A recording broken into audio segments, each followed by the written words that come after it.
আসসালামু আলাইকুম ভাই বোনেরা। মেয়ে মানুষ কষ্ট যতই হোক কাম করুন লাগবো, কাম ছাড়া তো উপায় নাই।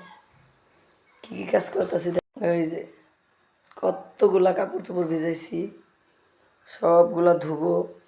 সেলাই মেশিনটা এখানে সেট করলাম, কারণ হলো অনেকগুলা কাপড় কেটে রেখেছি, এটি সেলাই করতে হবে। আর এই যে সব জিনিস তো বেচা কিনে একখানে, কাপড় চোপড় রাখার কিছুই নাই। এই যে আলমারিতে জায়গা হয় না, দুনিয়ার কাপড় চোপড় ভাই বোনেরা, আলমারিতে জায়গা হয় না। এখন এই মনে করেন পুরা বাড়ি সব পরিষ্কার করছি। এত গোছ গাছ করবার মন যায় না, ভাল লাগে না। একা একা এত গোছানো যায় না ভাই বোনেরা, এত কি গোছানো যায় একা একা কোন? সব কিছু আমার করতে হবো, সব। কোন জায়গায় নাই কাপড় চোপড় দেয়া? সব জায়গায় কাপড় চোপড়, সব সব জায়গায় মনে করেন দুনিয়ার কাপড় চোপড়।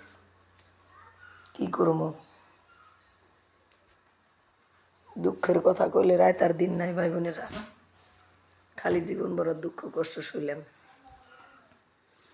জীবনটাই মনে হয়ে গেল কে ভাই বোনেরা, কিস্তি উঠাইয়া জীবন শেষ। জীবনে কেউ ভুল করে কিস্তি নেন না, কিস্তিতে মানুষের জীবনের কিচ্ছু থাকে না। ঘরের জিনিস জিনিস সব কিন্তু বিক্রি করছে ভাই বোনেরা। ওটার লেগে মনে করেন প্রতিবেশীরা ঝগড়া করে খুঁটা দেয়, জিনিস বেচছস,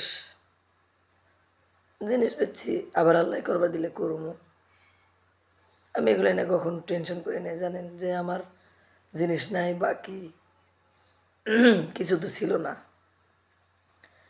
আমি অনেক কষ্ট করছি, ছাপড়া করে থাকতাম, খালি তোষকে ঘুমাইছি, কখনো না মনে কোনো কষ্ট লই নাই। যে আল্লাহ ভাগ্যে থাকলে দিলে কতক্ষণ। এখন খাটে ঘুমাই, আমার কম্বল, এই কম্বল আসিল না তো, এখন দেখেন এনে দুইটা, সব ঘরে ঘরে কম্বল আছে, ছিল না আগে। তাতে কি হয়েছে, খুশি লাগে আমার। মুরুক্ষ ফকিন্নিরে যা মন চায় তাই কয়।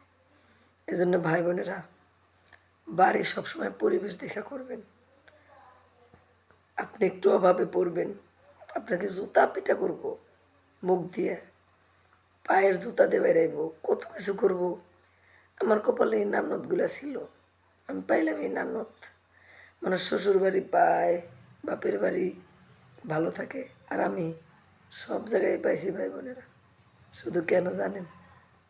স্বামীর কারণে। স্বামী যদি ভালো হইতো, তাহলে জীবনে একটা কথা কইবার কেউ সাহস পেত না। স্বামী হলো কাপুরুষের মতো খাড়াইয়া খাড়াইয়া সব দেখে, যেমন আমার বাপের বাড়িও দেখছে, তেমন আমার বাপের দেশে আমার এনে বাড়ি করে দিয়ে আমার জুতার বাড়ি খাওয়া, একটা ক্রিমিনাল। আমার স্বামী আমার জীবনে হলো চরম শত্রু, বড় শত্রু। ওর জন্যে আমি মনে করেন কারো কাছে মুখ পাই না। নিজের বাপ মা ভাই বোন সবাই মুখ ফিরিয়ে নিছে।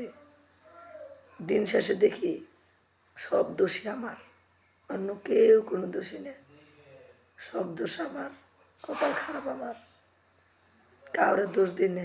এখন এই জন্য আস্তে আস্তে সবার থেকে আমি মৃত্যুর আগে হইলেও একবারে যোগাযোগ বন্ধ করে একা থাকতে চাই, কারোর সাথে কোনোদিন কথা বলব না।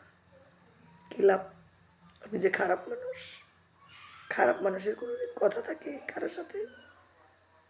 ফ্যামিলি থেকে যত দূরে থাকবেন, পরিবার থেকে, তত আপনি ভালো থাকবেন। আপনার দুঃখের কথা যত না কইবেন, তত আপনি ভালো থাকবেন। দুঃখের কথা কইলে আপনার বাবা মা ভাই বোন সবার কষ্ট লাগে। এজন্য আপনার একা একা থাকাই উচিত, আপনার দুঃখ কাউকে বলা উচিত না। সবাই ভালো থাকেন। ভিডিওটা ভালো লাগলে লাইক করবেন, কমেন্ট করবেন, শেয়ার করবেন। আসলে কোনো দিকেই লাভ পাই না, এই যে ভিডিও দিই কোনো লাভ হয় না, তো ভিউ নাই, কোনো কিছু নাই, তাও দিই, মনে ভালো লাগে না তাই দিই, আর কিছুই নেই। যার জীবনে কিছুই নাই, হ্যার মনিটাইজেশন হইব না।